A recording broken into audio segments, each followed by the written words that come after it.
Hiya friends, Prepared Suburbanite back at you.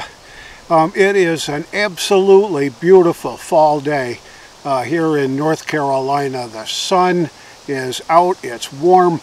Right now it's probably 72 degrees. It's absolutely perfect weather. There's not a cloud in the sky. Everything is Carolina blue when you look up there. So here's the question of the day. Is Donald Trump a threat to democracy? I'm going to get into my thoughts on this right after the intro.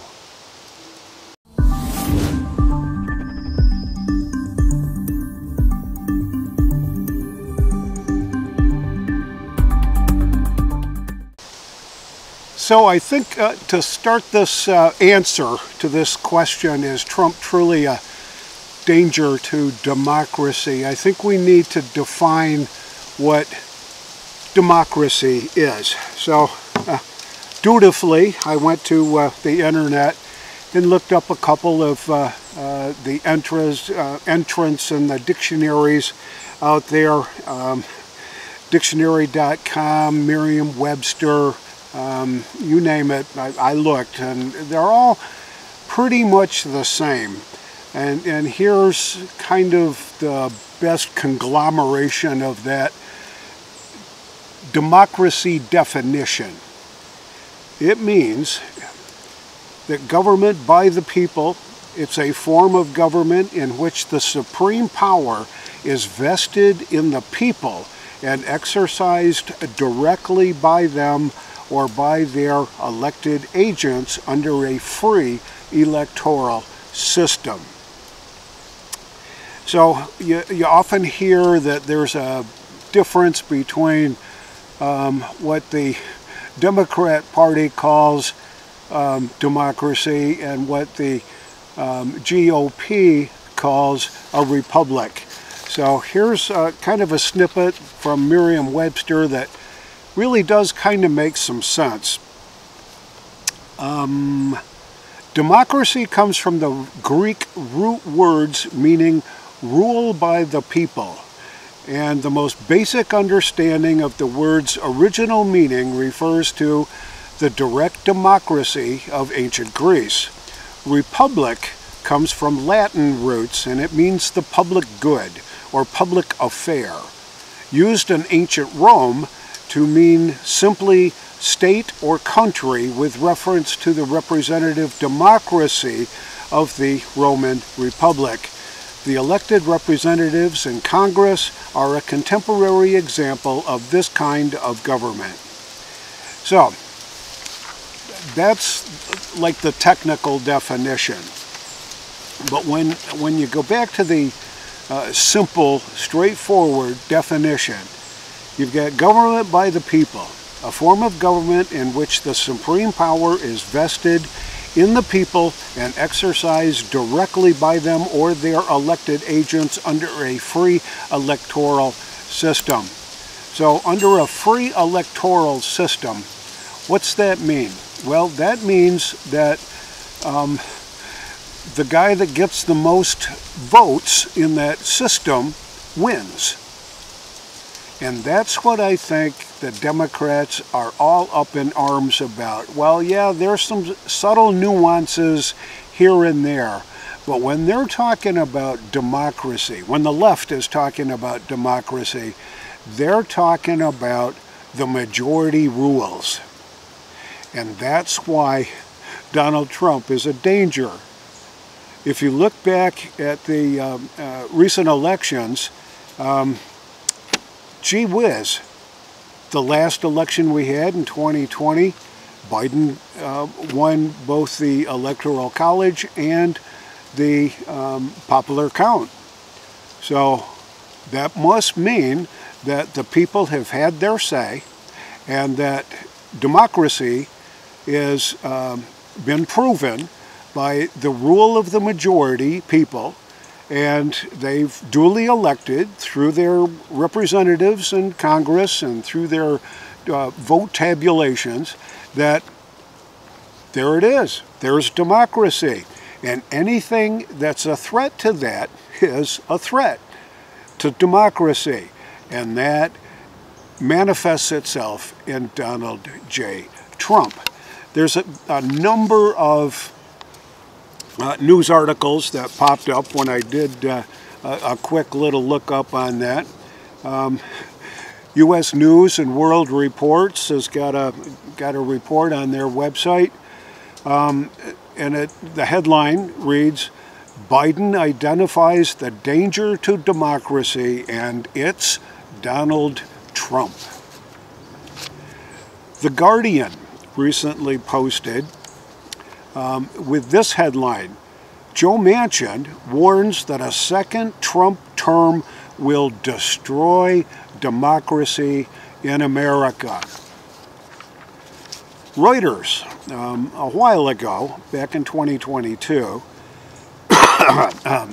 their headline was, "Most Americans see Trump's MAGA as a threat to democracy," according to Reuters and Ipsos polling.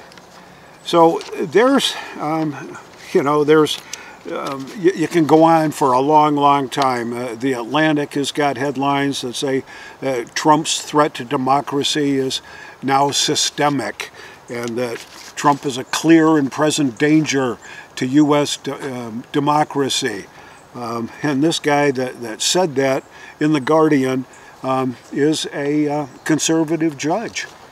So it must be true that all these people are saying that. But here's my cut on this. Democracy only works when the majority wins. And in the last election, the majority cast more votes. They won the Electoral College, and Joe Biden became the president. And because Donald Trump was on the opposition ticket and challenged what was going on in a number of different ways, they see him as a threat. Now, there are some nuances beyond that. Donald Trump has run his mouth quite a bit about things that he wants to do, like close the border, like deport a whole bunch of people that shouldn't be here.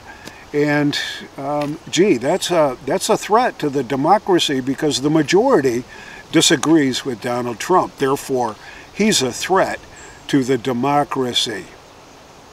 In fact, anything that Donald Trump wants to do, the left will figure out a way to say the majority is against him on that. And I think we need to really go back to that definition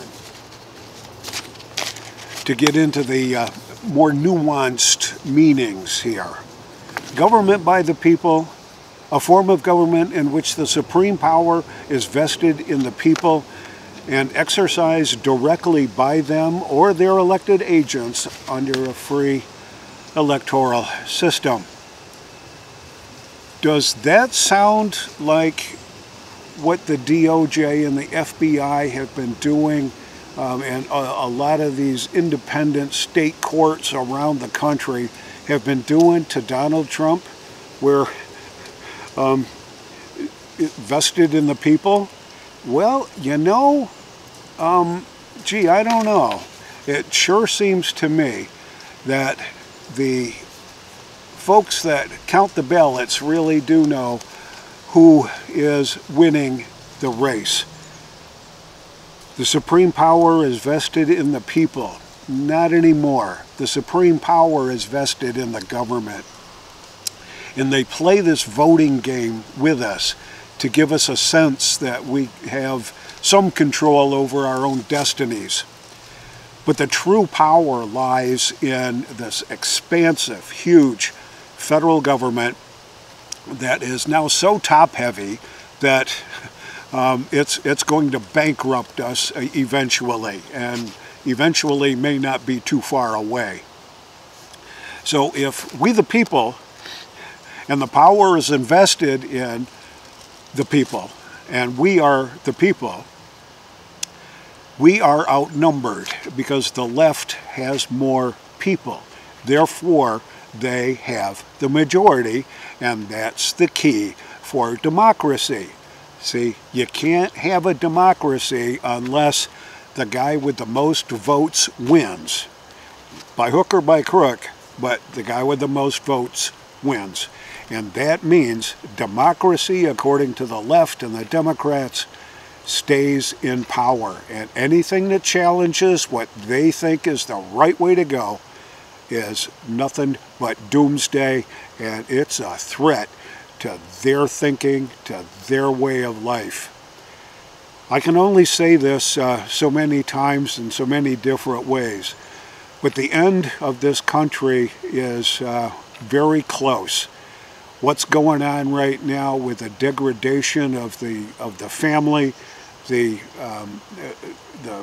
what's going on with the demoralization of our youth, with the indoctrination in our public education, we're heading for the cliff, and we're driving it very fast. In fact, we're following along right now. The left is actually driving very fast right towards that cliff, and when that day hits and we fly off that cliff, we're going to know it.